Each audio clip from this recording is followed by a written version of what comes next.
Pandemic that has caused both global and domestic recessions over the last couple of years, the Australian economy is proving resilient through this pandemic. 64,000 jobs in December.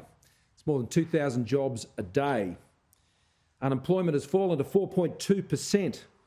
That is down from 5.2% at the time of the last election. It's down from 5.7% when the government was first elected. 1.7 million more Australians in jobs since then, including 1 million more women in jobs since then.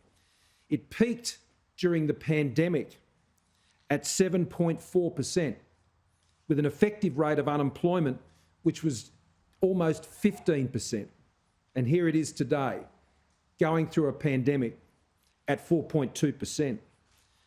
And there is nothing that pleases me more than seeing young people getting into jobs. That has been one of the highest priorities of our government. That is why at the start of the pandemic, it was young people who were in apprenticeships that we moved first to ensure that we secured their employment when the pandemic hit. And to see unemployment for young people in this country falling to 9.4%, the first time we've seen it in single digits in a very long time. It was peaking at some 11.9%, sorry,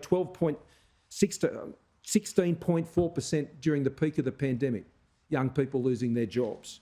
The last election, it was at 11.9%. And when we came to government, it was 12.7%.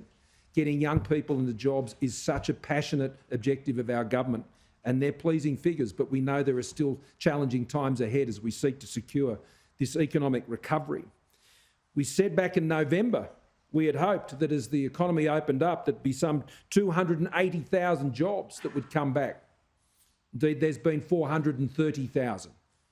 We said 280,000 back in November, and to be able to be here in January and have the record results coming through of recorded results of 430,000 jobs in those 2 months will be encouraging. But Australians know that it's still tough. I know it's still tough. The government knows it's still tough. And there is still much more work to do to ensure that we can keep our economy strong through this pandemic. Australia has one of the strongest economies to come through this pandemic, combined with one of the lowest death rates and highest vaccination rates anywhere in the world. And we will continue to work to keep our economy strong, and the employment figures today confirm the support of that plan. On vaccines, we have seen around 1 million doses delivered in the course of just 3 days. 2/3 of those doses have been delivered through primary care. So as we continue to see the state-based hubs open up in the weeks ahead, that will only further aid our capability. Today, we will likely pass 6 million booster shots having been administered.